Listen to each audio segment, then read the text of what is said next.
Tango Tango Papa 2088, December 19, 2021. Have we seen the actual reality of a monstrous crime? Or merely an illusion, the product of a tortured brain?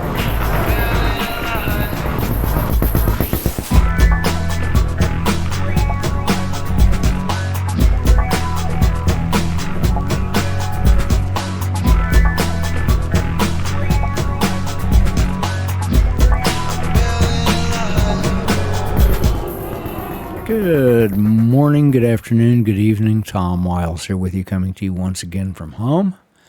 So it is Sunday afternoon, about 2:29 p.m., so kind of mid-afternoon. So it's been kind of a non-eventful morning. I ended up kind of staying up late last night, so I sort of slept late this morning, and so then this evening, about 2.5 hours from now, something like that, I'm going to meet a friend for supper. So, but it's just, I think it's kind of a chilly day. I don't even really know what the temperature is, but it is sunny today. The sun is shining today, so I was just looking to the left there to the window. I'm doing the green screen thing again, so I've got a completely different image. And the problem, with I've got I'm using a Logitech Brio 4K webcam. That's the camera. And I have it perched on top of a pretty good-sized monitor. I've got a big monitor in here, and it's actually, I think, like 30 or 32 inches. It's a pretty good size. It's bigger than a 27, so more like a 32. And it's a 4K monitor. But so I've got this Logitech Brio webcam mounted on, kind of sitting on the top of the monitor. And I would like, it would be better, from a video standpoint, if I were to, constantly look into the camera. But, I kind of also like to monitor what's going on the computer screen. And because of the angle, when I look down, it looks like I'm just, I'm not engaging with the audience. So I guess one other way of doing this would be to get a little, you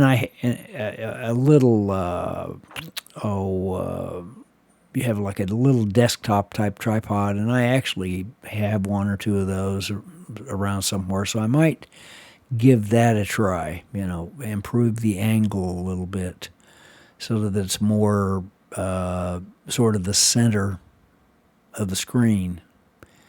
So it would actually be it would be mounted in front of the computer screen, but, I'd be more likely to actually look at it, like I'm looking right at the camera now. So, but it's, like I say, there's so much going on the screen that is kind of distracting. So, bear with me as I kind of experiment with this because right now I'm doing the audio podcast primarily because it's an audio podcast, and I just happen to be recording it, recording the video as well, and kind of green screen. So anyone watching these videos on YouTube that's able to kind of stick with it, kudos to you, because they are kind of boring. They would be kind of boring videos to watch because I'm not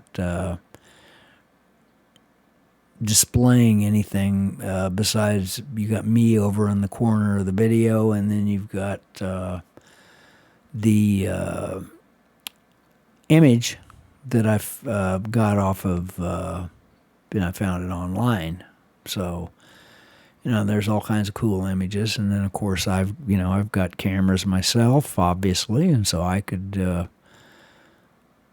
select from, not only the photos that I've already taken, but new photos. If I decide I wanted a certain type of background, I can do that, and I can also do video as well. Video is just as viable as static image.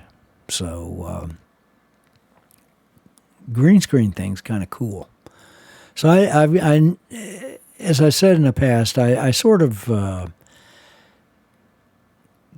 stopped working with video, making videos, because I did a few years ago. I really kind of jumped into it. And then I kind of stopped, or I backed away from it, because it was just so difficult to upload the videos. That kind of became the problem, as I was limited on bandwidth. So I've really need to go through a learning curve as far as green screen and like this program that I'm using to record this right now is called Open Broadcaster Studio, and it's actually a free piece of software that and they're asking for contributions, and so you've got a lot of it's an open source project that's ongoing, so they keep refining it. And so it's a really nice piece of software, what they've done with it. But I need to become, it's got all kinds of features, and the only way that I'm going to I can watch videos where people are demonstrating different features, and that's kind of how I got started with it. However, I just have to keep fiddling with it and sort of learn what all the features are and how they work. And there's nothing, you can learn maybe about 5% out of a book, but you learn by doing things. That's how you really learn the best, is by actually doing things. So what I want to talk about today, and I've, it's an interesting thing. You look at when we come into the world as kids.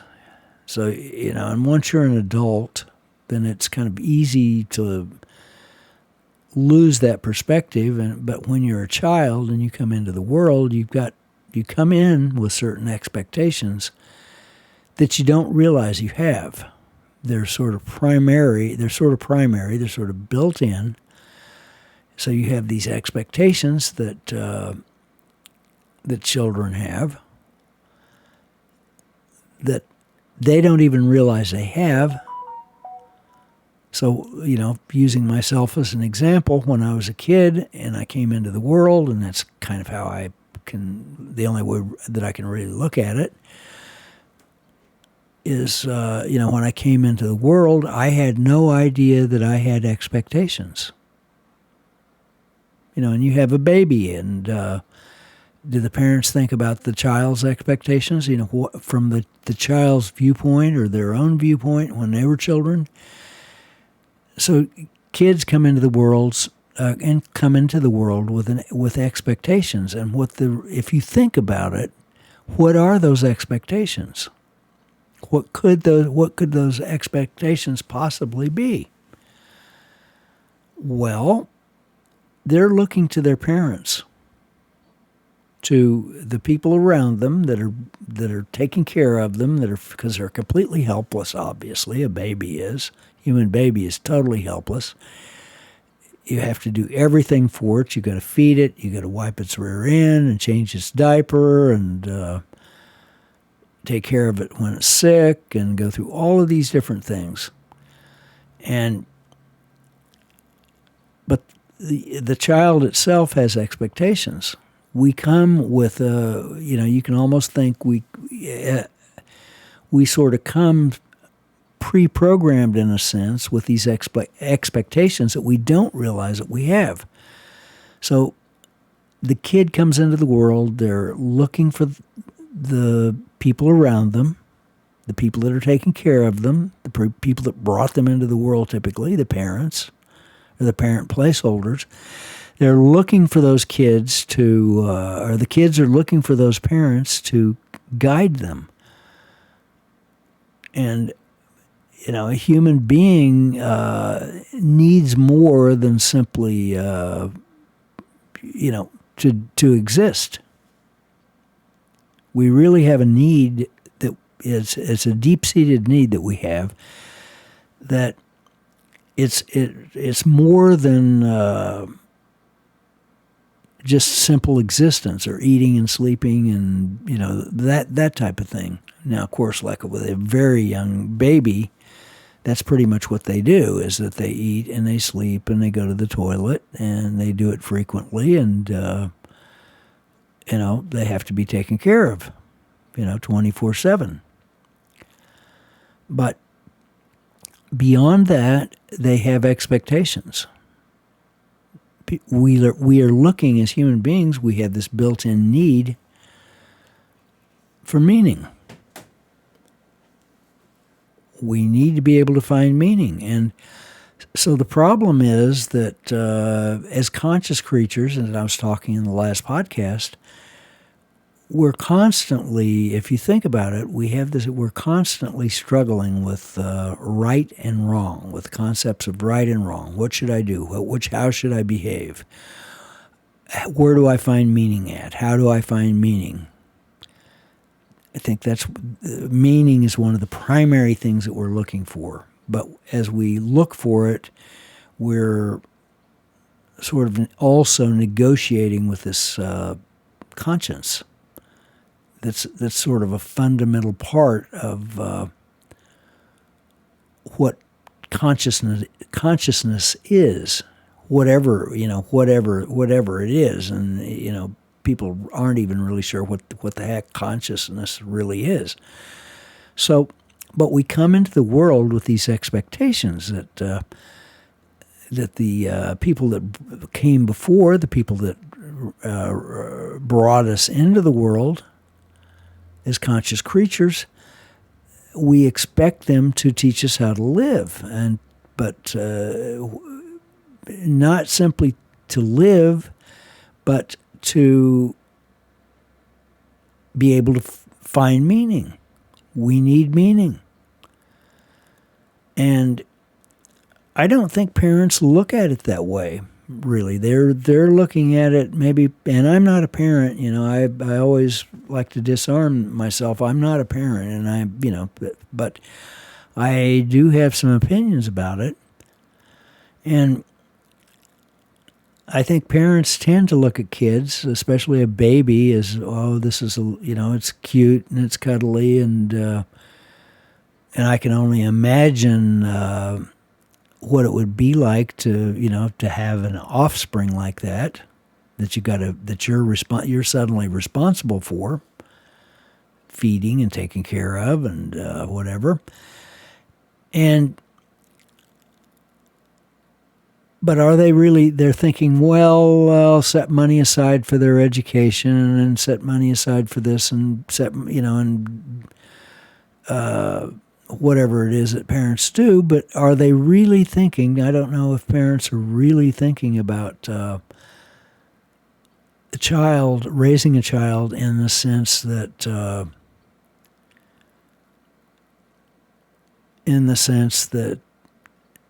the child is looking for meaning. I don't know if the parents even realize that they need to, not only feed them and clothe them and take care of them when they're sick and all of those things, keep them from running across the street into the traffic, but also have in mind that the child is looking for meaning. The child is part of that. The child kind of looks at the parents as if they're gods. And they expect, what do you expect from God? You think about it. What do you expect from God? You expect meaning. You expect God is going to lead you to be able to find You could also use the word experience, genuine meaning. That's what we're looking for as human beings, is genuine meaning. I want as much meaning as I can in this conscious existence. Because otherwise, what is the point of being conscious if there's no meaning? I think that meaning is kind of a basic element of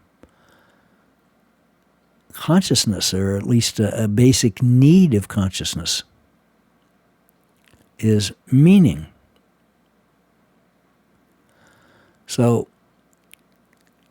I don't know that parents even think about things like that. Are they, are they thinking about how do I go about educating this child, providing the right kind of environment for this child to be able to maximize their meaning, steer them in the proper direction. Don't let them, and that kind of goes along with don't let them run across the street into the traffic. You got to restrain them. Don't let them do any, Jordan Peterson says, don't let your children do anything that will make you dislike them. And that's kind of an interesting little concept, but I would add to that, not necessarily modifying it, but add to that, don't let your children do anything that could damage their ability to find meaning. And that means don't put your child in a situation where you put them at odds with their own conscience. And I think that's where that comes to the point where the parents kind of fall down. Because there are no perfect parents. Some parents are better than others. But we also, as human beings, come packaged with this potential for resentment. And as such, we come into the world, we're looking for meaning, but then when we don't really find any, or maybe we find, the parents imperfect. We come into this existence and we got these imperfect parents. We're imperfect. What do? The first thing, we resent. We resent. That's how, and that's how resentment is the vehicle that we use to play God in our own minds. As if we can just hurl the mental thunderbolts at people, places, and things and strike them dead because we don't, how dare they offend God? So we sort of play God in our own minds via resentment, and then, of course, the next step after that is to be proud of what resentment turns you into. Have a pride march.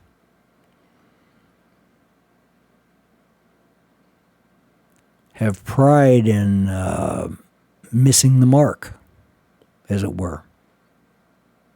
Because resentment is a sin. It is, that is missing the mark if you resent. Even if it's justified. Even if you think it's justified to resent, it's not. You're only hurting yourself. You do contaminate the people around you as well, but primarily you're hurting yourself when you resent. And you think it's some kind of a defense, and it's exactly 360 degrees opposite. You're sort of inviting the world in. You immediately begin to absorb the thing that you resent. You become what you hate. And there's plenty of examples of people becoming what they hate. The world's full of it.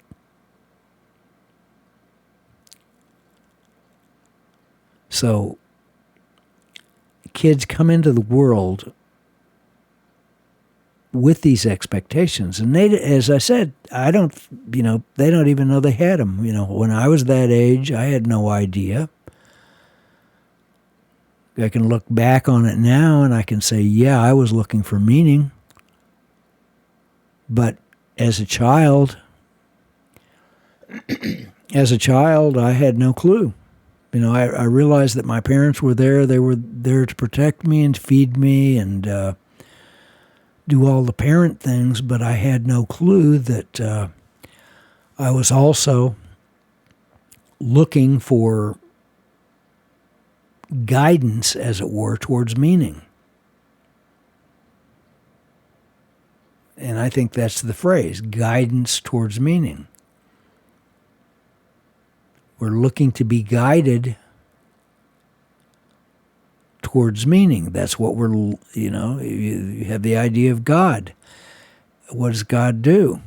He, guides you towards meaning, ideally. Who wants a meaningless existence?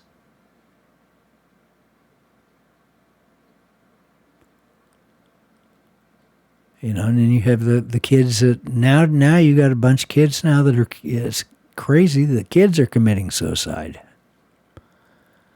And why would they do that?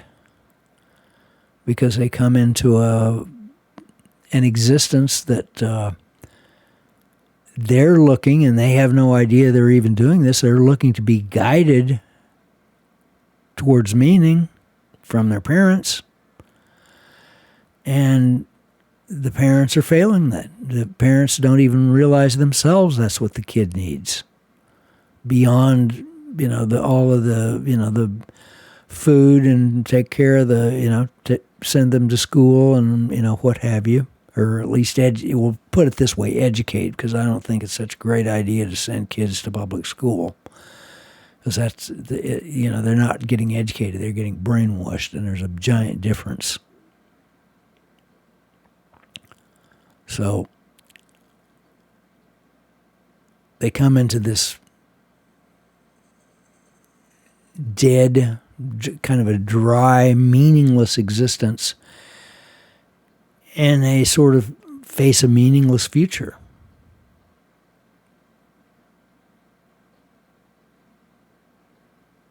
Where's the path to meaning? The path to meaning's been hidden, often I think it's kind of been hidden from people. And besides that, we can also be blind to it.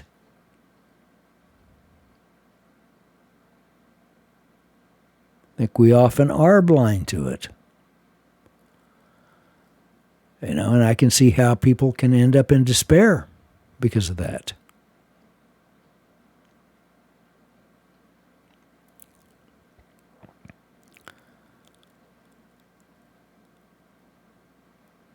But kids do have this. We do come into the world as human beings. We're looking for some to be guided into meaning ultimately. Besides all the other things, that is the most important thing, I believe, is to be guided towards meaning. Now, fortunately, as an adult, you part of the thing of maturing, if you can mature, hopefully you can, become a mature adult. You give up the resentment towards your parents because you can see they failed, and you had a proclivity to resent probably anyway. But maybe they failed you. Maybe they did the best they could and didn't know any better. Because it almost certainly was the case that they didn't know any better, and or maybe they were even malicious. But either way, you have to, the resentment isn't hurting them at all, it's only hurting you. And if you want to mature, you have to let go of the resentment. So fortunately, it is possible to let go of resentment for anything, any kind of wrong. You can let go of the resentment. And if you can really let go of resentment, then you sort of become unified once again with your conscience. And the more unified you are with your conscience, the more chance there is that you can find that path to meaning, because your conscience can kind of take over where your parents, once you've stopped resenting your parents, then you can kind of reunify with your conscience, and then your conscience actually can guide you to meaning. So consciousness or conscience is capable of guiding you to meaning. And I just now realized that. I've never quite looked at it in that way before, but that's certainly true, because a number of years ago, whenever, I kind of really did, somehow I got rid of any remaining resentment. And a few years ago, all of a sudden I woke up one day and whatever anxiety I had was, prior to that, was gone. This didn't all just happen overnight. It wasn't just some simple thing that was just, I mumble a little prayer and then it's just flip of the switch. I don't believe it works that way. Yeah, it's nice to, say your prayer and ask Jesus into your heart and all that. Fine and dandy, but if you really want to find meaning, it's got to be more than that. You've got to be. It's not just reciting a series of words. That may save your soul to recite the series of words, but that doesn't mean that you're going to really find meaning. You got to keep looking. It's not an instant. It's not a binary process. Meaning isn't binary. It's more of an analog process. But I hadn't quite thought of it in that way. But become friends with your conscience, be unified, become unified with your conscience, then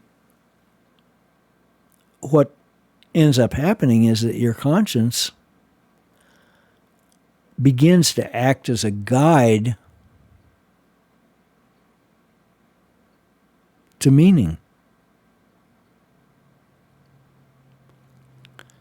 And your conscience basically is sort of the ultimate guide to meaning. That's why, as I said before, that's why we are constantly, as conscious human beings, we're constantly, even if we don't realize it, we're constantly sort of in a back and forth dialogue, almost a wordless dialogue with conscience. And I really do believe that conscience is God talking to us, very quietly, so-called still small voice.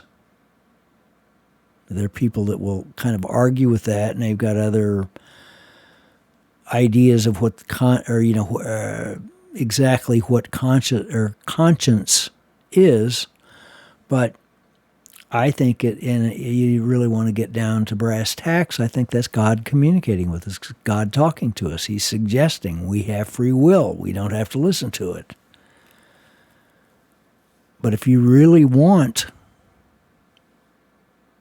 to find meaning, if you're really serious about finding meaning and not just have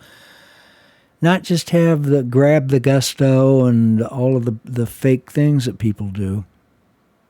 If you're really serious about finding real meaning, then you're going to find it by making friends with your conscience.